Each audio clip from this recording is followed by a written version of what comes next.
Classes. और आज इसका यह क्लासेज के इस सेशन में हम लोग सीखेंगे कि किसी भी भिन्न को अवरोही क्रम या फिर आरोही क्रम में कैसे लिखा जाता है। ठीक है, कि इम्पोर्टेंट ये सेशन तो हर विद्यार्थियों के लिए है, जितने भी विद्यार्थी स्टडी करते हैं। ठीक है, तो आइए समझते हैं कि किसी भी भिन्न को अवरोही क्रम या फिर अवरोही क्रम में कैसे लिखा जाता है। तो उससे पहले यानी कि किसी भी भिन्न को आरोही क्रम या फिर अवरोही क्रम में लिखने से पहले हम लोग को ये जान लेना जरूरी है कि आरोही क्रम या फिर अवरोही क्रम क्या होता है। ठीक है, तो आइए समझते हैं कि आरोही क्रम और अवरोही क्रम क्या होता है। सबसे पहले हम लोग को आरोही क्रम के बारे में जानना होगा, फिर उसके बाद से हम लोग को अवरोही क्रम के बारे में जानना होगा, क्योंकि ये दोनों ही क्रम बहुत ही इम्पोर्टेंट है। और पढ़ाई के लिहाज से देखा जाए तो ये क्रम हम लोग को जानना बहुत जरूरी होता है और ये हम लोग को बचपन से ही पढ़ाया जाता है। ठीक है, तो सबसे पहले हम लोग थोड़ा सा हल्का हल्का फोकस करते जाएंगे कि आरोही क्रम या फिर अवरोही क्रम होता क्या है। तो सबसे पहले हम लोग अवरोही क्रम के बारे में जानते हैं। ठीक है, तो आइए समझते हैं।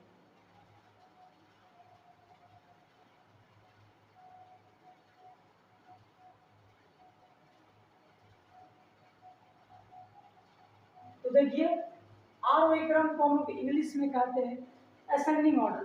ठीक है, जिसका मतलब होता है write the number smaller to greater is called ascending order. ठीक है, यानी कि संख्याओं को छोटे से बढ़ते क्रम में लिखने की प्रक्रिया को हम लोग आरोही क्रम कहते हैं। ठीक है, जैसे 25, 28, 35, 41 यह क्या है, आरोही क्रम में सजा हुआ है। पहले सबसे छोटी, फिर उससे बड़ी, फिर उससे भी बड़ी और फिर सबसे बड़ी संख्या लिख दी गई है।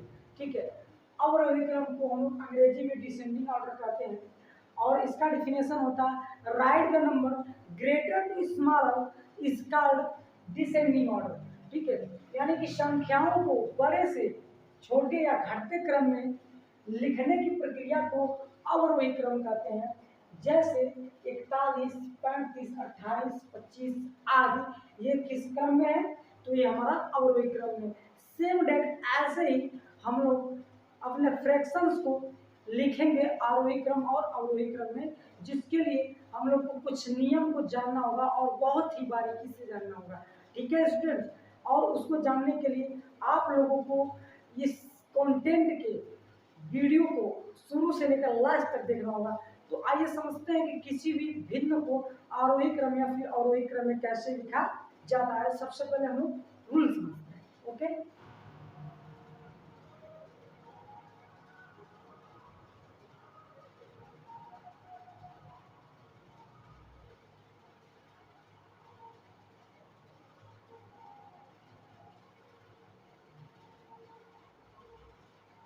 तो देखिए सबसे पहला जो तरीका है लिखा हुआ है, जब हर समान हो और अंश अलग अलग हो। यानी कि ऐसे भिन्न जिनका सभी लोगों का हर समान होगा और उनके अंश अलग अलग होंगे, तो उनको कैसे आरोही क्रम या फिर अवरोही क्रम में लिखा जाता है। चलिए आइए देखते हैं एग्जाम्पल। इसके भी एक एग्जाम्पल देख लेंगे और इसके भी एक एग्जाम्पल लिख देंगे। ठीक है, तो सबसे पहला इसका एग्जाम्पल लेंगे। ठीक है,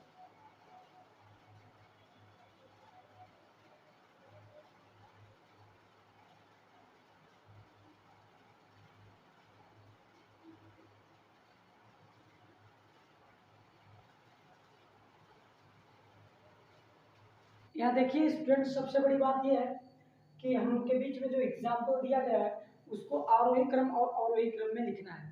ठीक है, तो यहाँ पे पहला पॉइंट्स देखिए लिख दिया गया है कि जब हर समान हो और अंश अलग अलग हो, जब जब हर समान हो और अंश अलग अलग हो, तो हम लोग क्या करते हैं। तो बस इतना आपको जान लेना है कि जब भिन्नों के अंश अलग अलग हो और उसके हर क्या हो, समान हो। देखिए समान मतलब एक जैसा। देखिए सभी भिन्नों का जो हर है वो समान है, तो हम लोग अंशों की तुलना करते हैं, हरों से कोई मतलब नहीं रखते हैं, अंश की तुलना करेंगे। और अंश में जैसे आप लोगों को मैं पहले ही बता दिया कि संख्याओं को छोटे से बड़े क्रम में लिखने की प्रक्रिया को क्या कहते हैं हम लोग, आरोही क्रम। तो सेम इसमें भी देखिए सबसे छोटा अंश किसका है, तो इस वाले भिन्न का है, तो इस वाले भिन्न को हम लोग पहले लिख देंगे। ठीक है। अब यह भिन्न क्या है, छोटी है। किससे छोटी है, तो देखिए 2/9 से, ठीक है, क्योंकि दो के बाद एक के बाद क्या था 2। अब 2/9 छोटी है किससे, तो 4/9 से, ठीक है। 4/9 छोटी है किससे, तो 7/9 से। और 7/9 छोटी है किससे, तो 8/9 से। और 8/9 भिन्न छोटी है किससे, 11/9 से। यह हम लोगों का हो गया भिन्नों को आरोही क्रम में लिखने का नियम नंबर 1, ठीक है। पहला नियम था जिसके जरिए से हम लोग समझ पा रहे हैं, ठीक है। अब इसको हम लोग को लिखना अवरोही क्रम में। तो आप लोगों को पता है कि अवरोही क्रम किसे कहते हैं, संख्याओं को बड़े से छोटे क्रम में लिखने की प्रक्रिया को अवरोही क्रम कहते हैं। लेकिन ये हमारी भिन्न है, तो भिन्न में आप लोगों को ये जब हर समान रहेगा तो अंशों की तुलना कीजिएगा। अंशों में जो अंश सबसे बड़ा वो भिन्न सबसे बड़ी, जो अंश सबसे छोटा वो भिन्न सबसे छोटी। तो अब हम लोग इधर पे लिखते आएंगे तो हो जाएगा 11/9 बड़ा है किससे, 8/9 से। 8/9 बड़ा है किससे, 7/9 से। 7/9 बड़ा है 4/9 से। 4/9 बड़ा है 2/9 से। और 2/9 बड़ा है 1/9 से। ये हम लोग का पहला नियम हो गया संख्याओं को आरोही क्रम में लिखना तथा अवरोही क्रम में लिखना, ठीक है। अब हम लोग सेकेंड एग्जाम्पल देख लेते हैं इसका, ठीक है। सेकेंड एग्जाम्पल मान लीजिए हम लोगों के बीच में कोई और एग्जाम्पल हो, जैसे दूसरा नंबर एग्जाम्पल दे लेते हैं, जैसे 3/5 हो, 8/5 हो। और इस संख्या को कह दे कि आपको आरोही क्रम और अवरोही क्रम में लिखना है, तो हम लोग क्या करेंगे, यहाँ पे लिखेंगे आरोही क्रम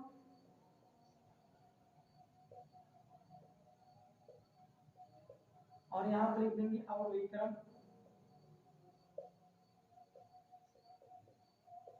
बस इतना हो गया हम लोगों का।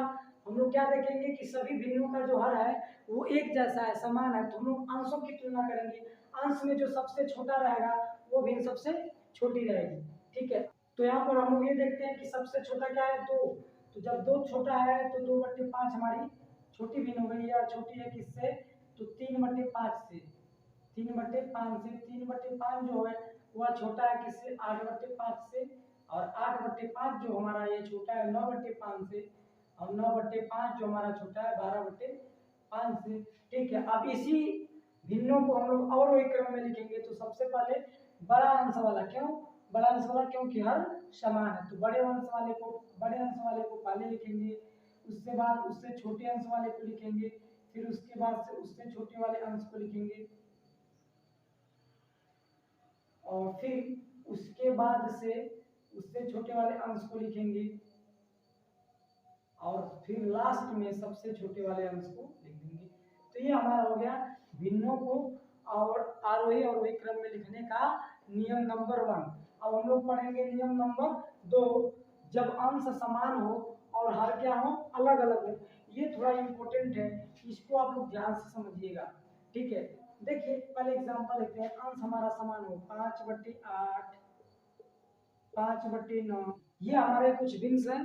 और इस फ्रैक्शन में हम लोग ये देखेंगे कि कौन सा फ्रैक्शन बड़ा है, यानी कि आरोही क्रम में लिखना और अवरोही क्रम में लिखना। इसमें हम लोग भिन्नों को आरोही क्रम में और अवरोही क्रम में लिखने को सीखेंगे।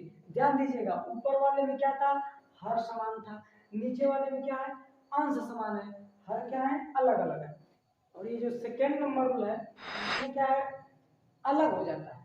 जैसे इसमें हम लोग हरों की तुलना तो करेंगे लेकिन उल्टा हो जाएगा। उल्टा होने का मतलब क्या, इसमें जो हर सबसे बड़ा होगा वो वाली भिन्न सबसे छोटी होगी, और जिसका हर सबसे कम होगा वो वाली भिन्न सबसे बड़ी होगी।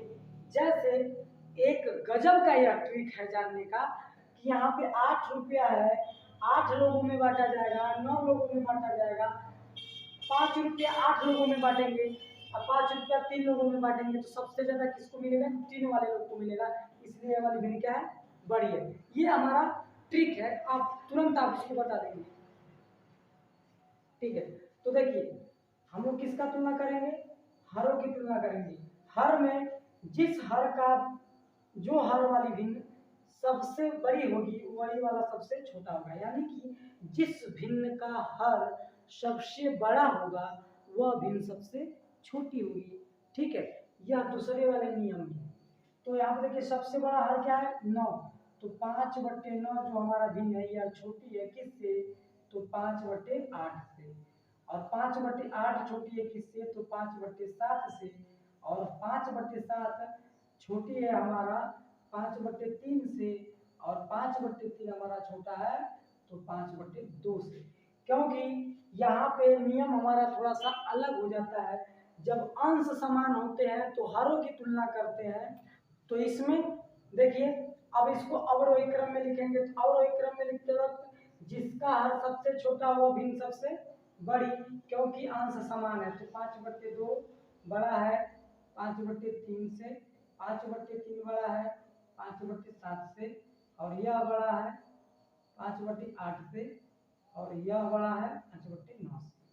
ठीक है, अब ये जो हमारा है तीसरा नंबर पॉइंट है, भिन्नों को आरोही और अवरोही क्रम में लिखने का प्रक्रिया।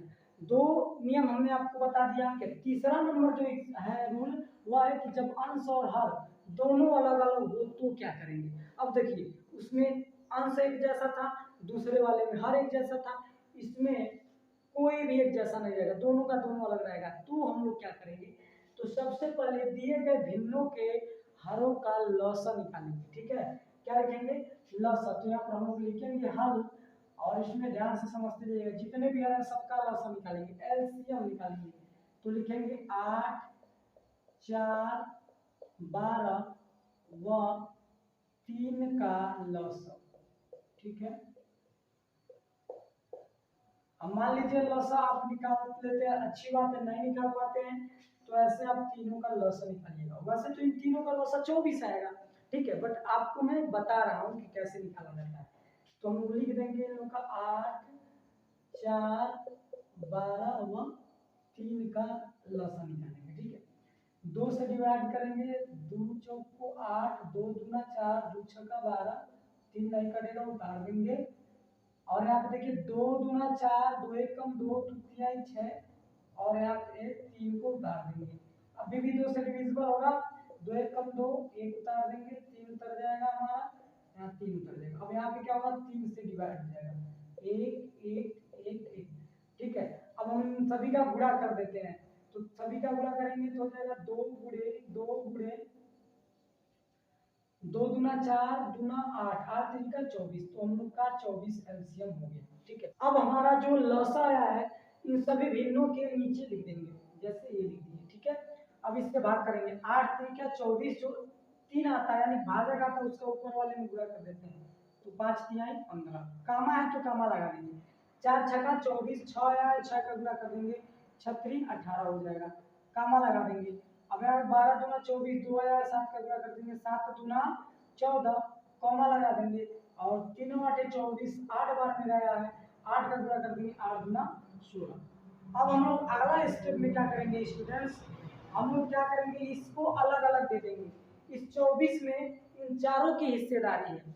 ठीक है, तो इन 24 में हम अलग अलग कर देंगे। तो जगह 15/24, ठीक है, 18/24, ठीक है, 14/24, और यहाँ पे हो जाएगा 16/24।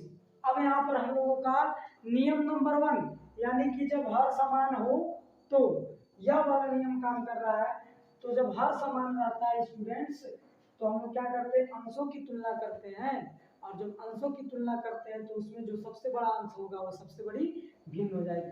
तो यहाँ पर देखिए, सबसे छोटा अंश कितना है, 14 है, यानी कि यह वाली भिन्न हमारी सबसे छोटी है। तो इसको लिखेंगे आरोही क्रम में, आरोही क्रम,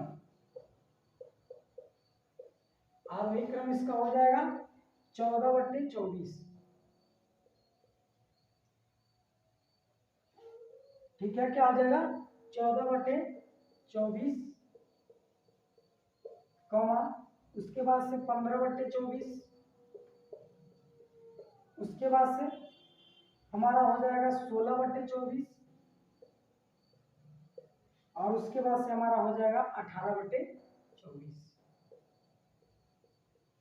ठीक है, अब हम लोग क्या करेंगे स्टूडेंट्स, इसमें अभी हमारा ओरिजिनल आंसर नहीं, ओरिजिनल आंसर तो हमारा अब होगा, इसीलिए आरोही क्रम में हम देखेंगे कि यहाँ पे जो हमारा इसके सीधे में देखिए, इसके बिल्कुल ऊर्ध्वाधर में देखिए, यहाँ से ऐसे देखते जाइए, किसका किसका है, तो हमारा 14/24 किसका रूप है, तो 7/12 का, तो हम लोग लिखेंगे 7/12 छोटा है किससे, अब देखिए 15/24, 15/24 किसका है, 5/8 का, तो 5/8 हो जाएगा स्टूडेंट्स। अब यहाँ देखिए यह छोटा है हमारा 16/24, 16/24 है, इसका सीधा लेंगे तो 2/3 आएगा, 2/3 हो जाएगा। अब देखिए लास्ट हमारा 18/24 है, 18/24 किसका है, 3/4 का, किसका है, 3/4 का। तो इस तरीके से हम लोग को लिख दिए आरोही क्रम। अब इसी का अवरोही क्रम हम लोग लिख देंगे, तो हो जाएगा अवरोही क्रम, अवरोही क्रम। और जब अवरोही क्रम करेंगे तो इसी का उल्टा कर देंगे, यानी कि 3/4 बड़ा है 2/3 से, यह बड़ा है 5/8 से, और यह फाइनली हमारा बड़ा है 7/12 से। यह हो गया हम लोग का आंसर। ठीक है स्टूडेंट्स, आई होप कि आप लोगों को यह वीडियो पसंद आया होगा और आप लोगों को कुछ ना कुछ नया सीखने को मिला होगा। ठीक है, तो यदि आप इस चैनल पे नए होंगे तो चैनल को सब्सक्राइब कर दीजिएगा, ज़्यादा से ज़्यादा शेयर करिएगा, लाइक करना ना भूलिएगा। मिलते हैं नेक्स्ट वीडियो में। Thank you so much.